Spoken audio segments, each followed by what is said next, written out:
Audio Jungle.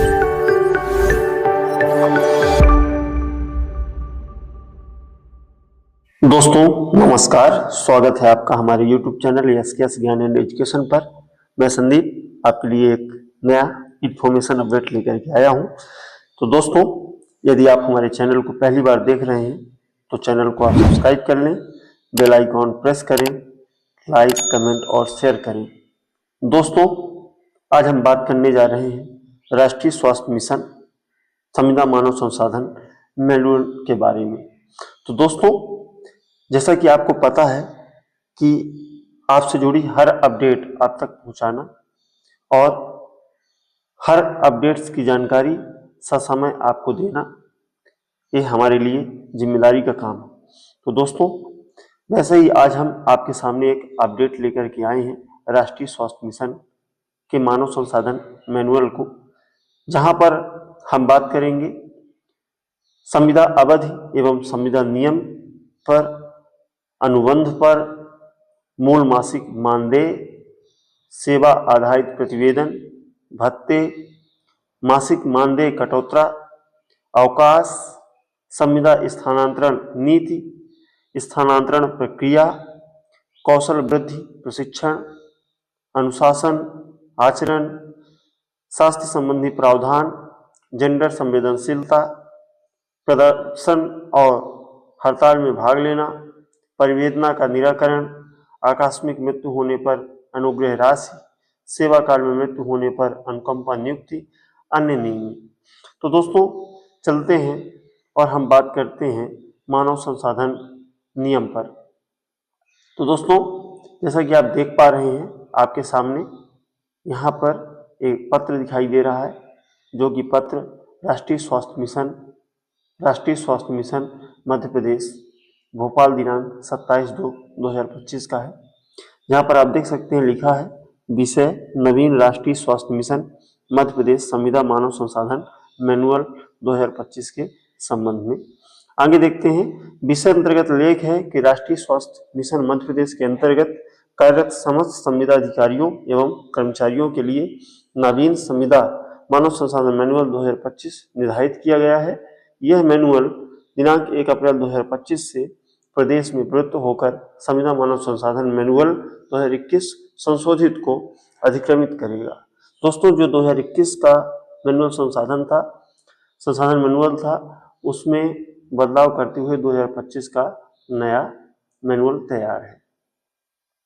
आगे देख लेते हैं दोस्तों, यहाँ पर जैसा कि लिखा है, अतः दिनांक 1 अप्रैल 2025 से राष्ट्रीय स्वास्थ्य मिशन मध्य प्रदेश के अधिकारियों एवं कर्मचारियों के संबंध में समस्त कार्यवाहियां उक्त नवीन संविदा मानव संसाधन मैनुअल 2025 के प्रावधान सुनिश्चित किया जाए। जैसा कि अब कितना जरूरी है, जो एनएचएम में जॉब कर रहे हैं या जॉब करने की इच्छा रखे हुए हैं, उनके लिए यह मानव संसाधन मैनुअल देखना बहुत ही आवश्यक है। दोस्तों, जैसा कि यहाँ पर आप देख पा रहे हैं, इस तरीके से पीडीएफ है और यहाँ पर विषय सूची लिखी हुई है।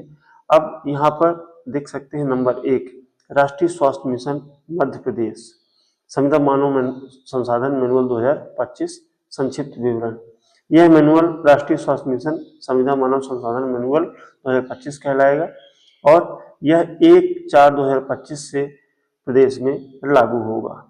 साथ ही यहाँ पर आप देख सकते हैं संविदा मानव संसाधन मैनुअल 2025 मध्य प्रदेश राष्ट्रीय स्वास्थ्य मिशन के अंतर्गत अनुबंधित समस्त मानव संसाधन संविदा अधिकारियों कर्मचारियों के लिए दिनांक 1 अप्रैल 2025 से आगामी आदेश तक प्रयुक्त होगा।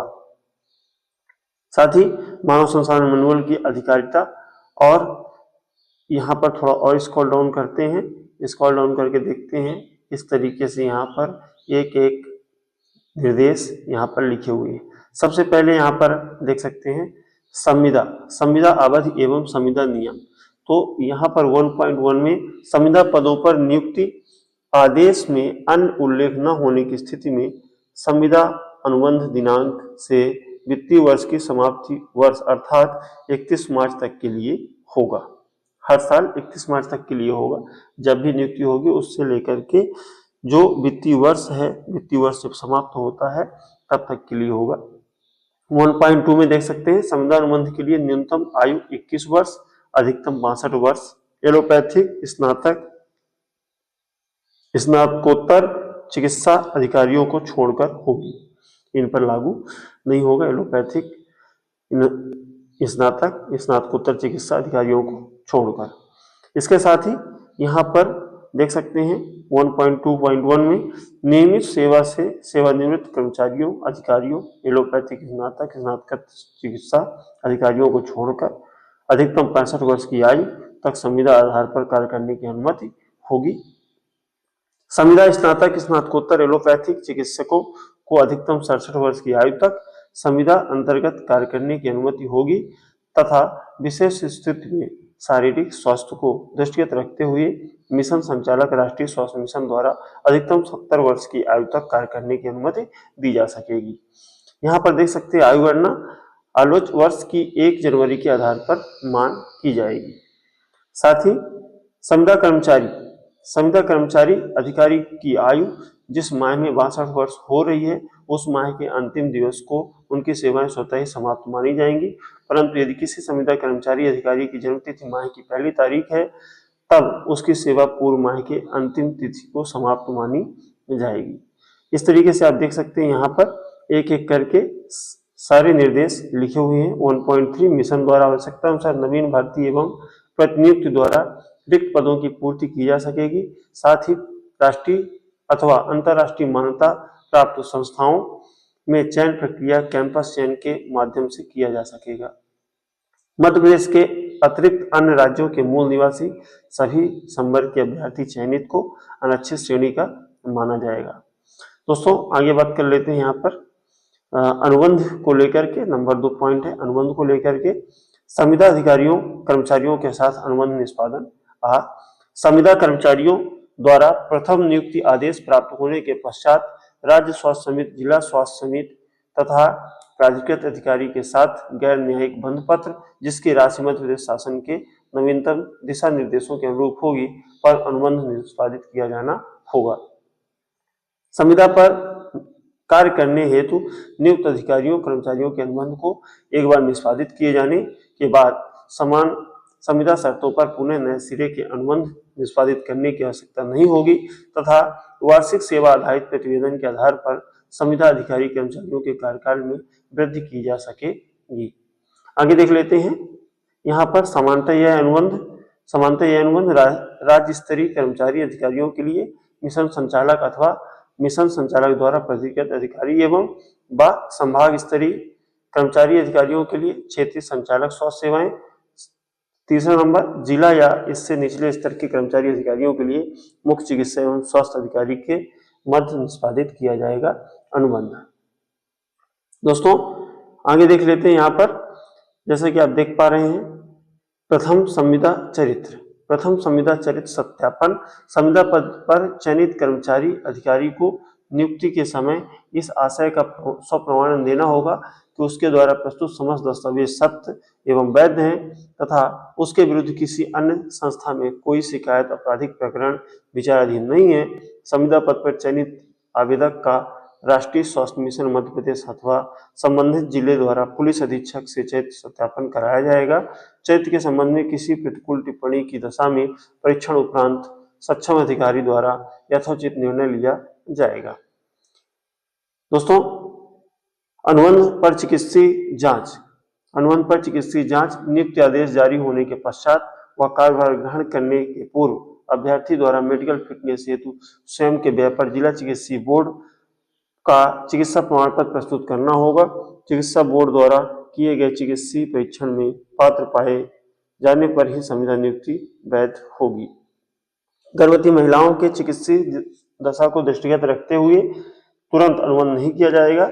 ऐसे गर्भवती अभ्यर्थियों को प्रसूति दिनांक से 6 सप्ताह की अवधि समाप्त होने के आगामी सप्ताह अर्थात प्रसव के 7वें सप्ताह में मेडिकल फिटनेस संबंधी प्रमाण पत्र के साथ अनुबंध निष्पादित करना अनिवार्य होगा तथा सक्षम अधिकारी द्वारा संविदा पर कार्यभार ग्रहण करने की अनुमति दी जा सकेगी। उपरोक्त अवधि में कार्यस्थल पर उपस्थित न होने की स्थिति में नियुक्ति स्वतः निरस्त होगी। इसके आगे यहाँ पर देख सकते हैं 2.12 में प्रथम अनुबंध के साथ अभ्यर्थियों को निम्न दस्तावेज की सत्यापित छाया प्रतियां हार्ड कॉपी के साथ मूल दस्तावेज सत्यापन प्रमाणीकरण हेतु प्रस्तुत करना है, जैसे 10वीं का मार्कशीट, 12वीं का मार्कशीट, शैक्षणिक योग्यता की अंक सूचियां, मान्यता प्राप्त शैक्षणिक संस्थान विश्वविद्यालय से स्नातक स्नातकोत्तर की उपाधि, सक्षम अधिकारी द्वारा जारी जाति प्रमाण पत्र, अनुभव प्रमाण पत्र, पैन कार्ड, आधार कार्ड, बैंक खाता, आवश्यकता अनुसार वैध जीवित पंजीयन जो जिस कोर्स से है, चिकित्सकों हेतु राज्य चिकित्सा परिषद, नर्सिंग ऑफिसर तथा एएनएम हेतु नर्सिंग काउंसिल, फार्मासिस्ट हेतु राज्य फार्मेसी काउंसिल, लैब टेक्नीशियन या पैरामेडिकल आदि से। ऐसा सभी अंक सूची प्रमाण पत्र जिनके आधार पर उम्मीदवार संबंधित पद हेतु उम्मीदवारी का दावा कर रहा है उनको यहाँ पर लगाना होगा। अन्य आवश्यक दस्तावेज जो उस पद के निर्धारित अर्हता के लिए आवश्यक हो मांगे जाने पर प्रस्तुत करना होगा। दोस्तों आगे देख लेते हैं, यहाँ पर इस तरीके से पूरा दिशा निर्देश यहाँ पर दिया हुआ है। मूल मासिक मानदेय को लेकर के 3.1 में राज्य स्वास्थ्य समिति द्वारा संविदा संवर्ग हेतु निर्धारित मूल मासिक मानदेय उस संवर्ग हेतु देय न्यूनतम राशि होगी। पूर्व में कार्य कर रहे संविदा कर्मचारियों को राष्ट्रीय स्वास्थ्य मिशन के नवीनतम निर्देशों के अनुरूप पुनरीक्षित मानदेय दिया जा सकेगा।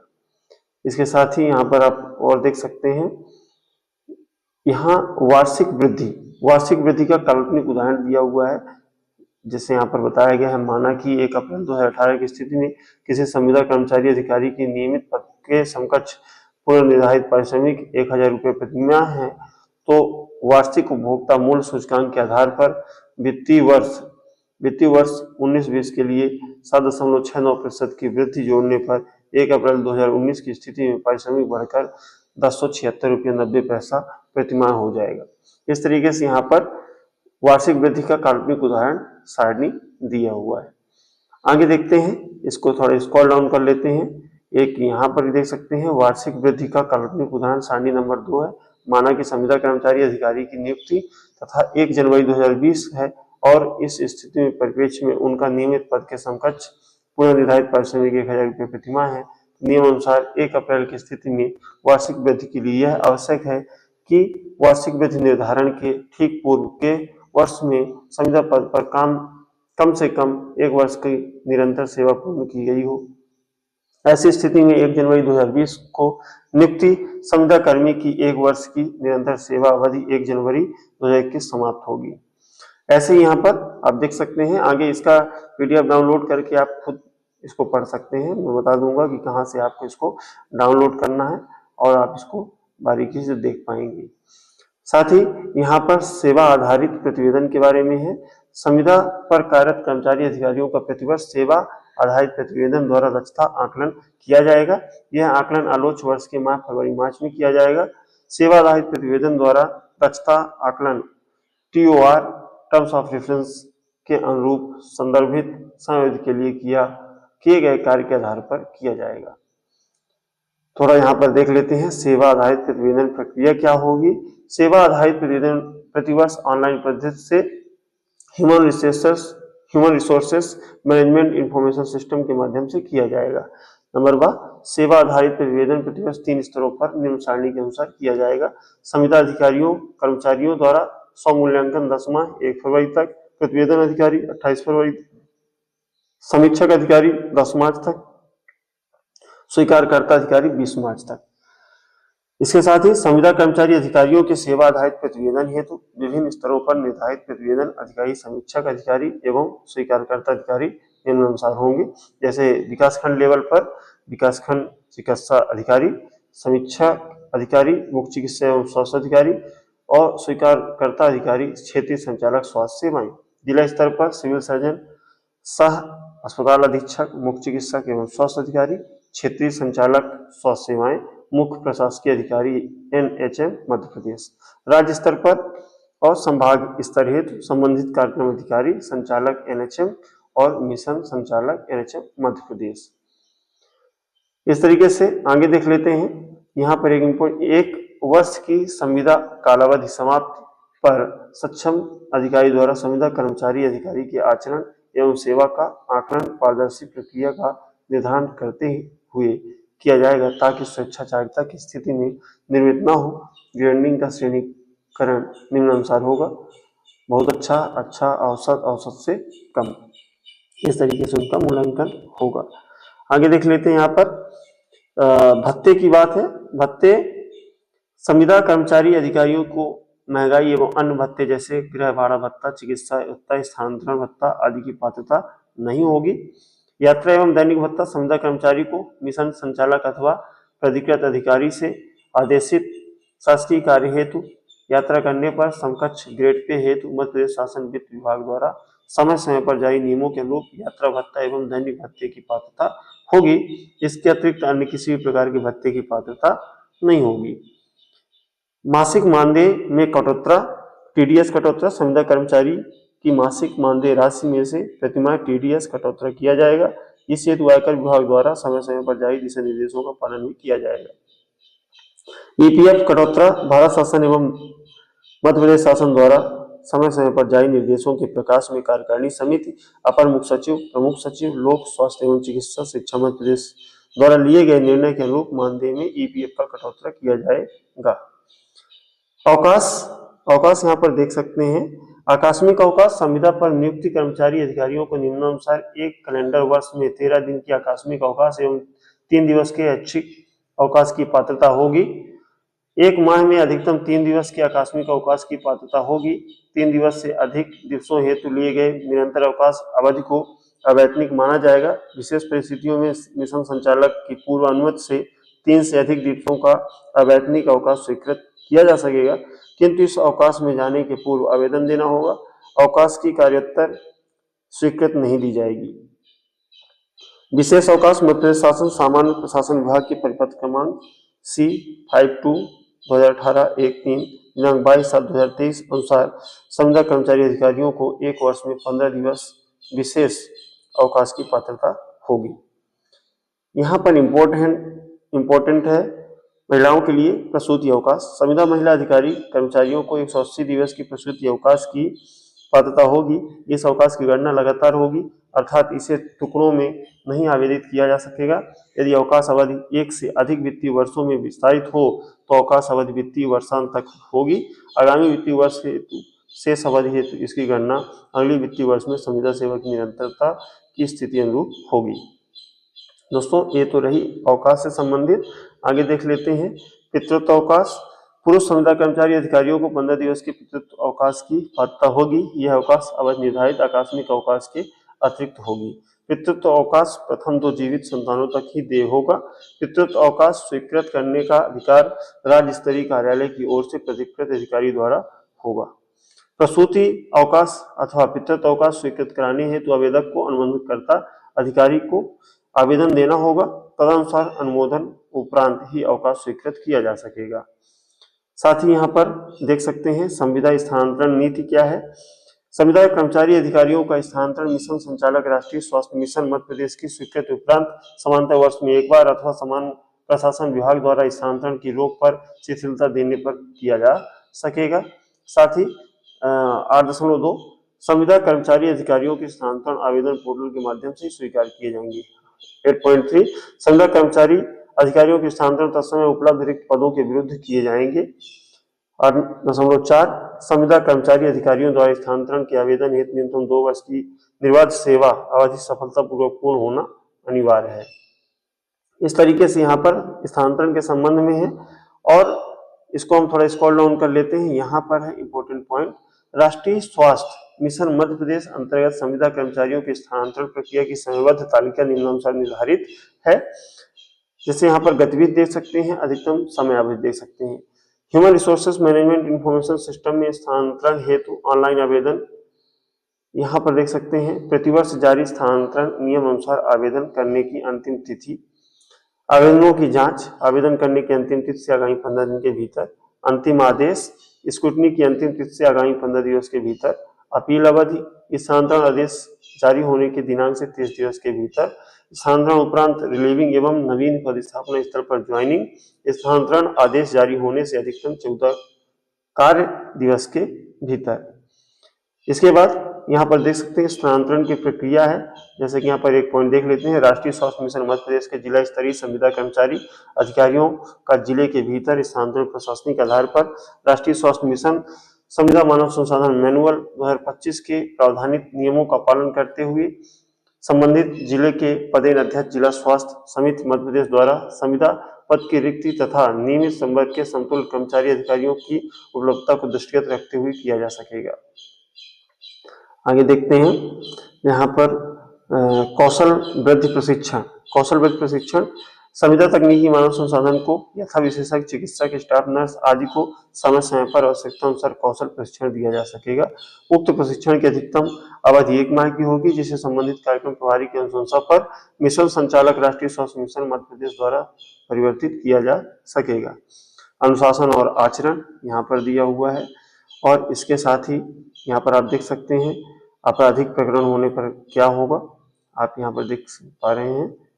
आपराधिक प्रकरण पुलिस द्वारा भारतीय न्याय संहिता में दर्ज आपराधिक प्रकरण लोकायुक्त अथवा आर्थिक अपराध अन्वेषण ब्यूरो द्वारा कर्मचारी अधिकारी के विरुद्ध न्यायालय में आरोप पत्र चार्जशीट दायर होने पर संविदा कर्मचारी अधिकारी की सेवाएं समाप्त की जा सकेंगी।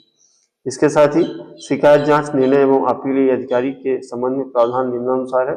जैसा कि देख पा रहे हैं, कार्यरत संविदा कर्मचारी अधिकारी, जांचकर्ता अधिकारी, निर्णयकर्ता अधिकारी और निर्णयकर्ता अधिकारी के निर्णय के विरुद्ध अपीली अधिकारी, इस तरीके से टेबल अनुसार लोग अपील कर सकेंगे।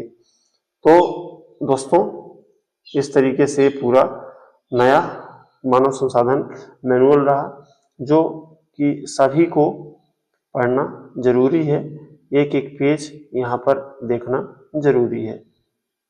तो दोस्तों यदि आप इस पीडीएफ को डाउनलोड करना चाहते हैं तो आप सीधा NHM की वेबसाइट पर जाएंगे, सर्च करेंगे NHM MP और जो पहली लिंक मिलेगी सीधे nhmmp.gov.in, उस लिंक को आपको क्लिक करना है और क्लिक करने के बाद आप मानव संसाधन मैनुअल न्यू में जाएंगे सबसे नीचे और वहां से आपको ये PDF मिल जाएगा।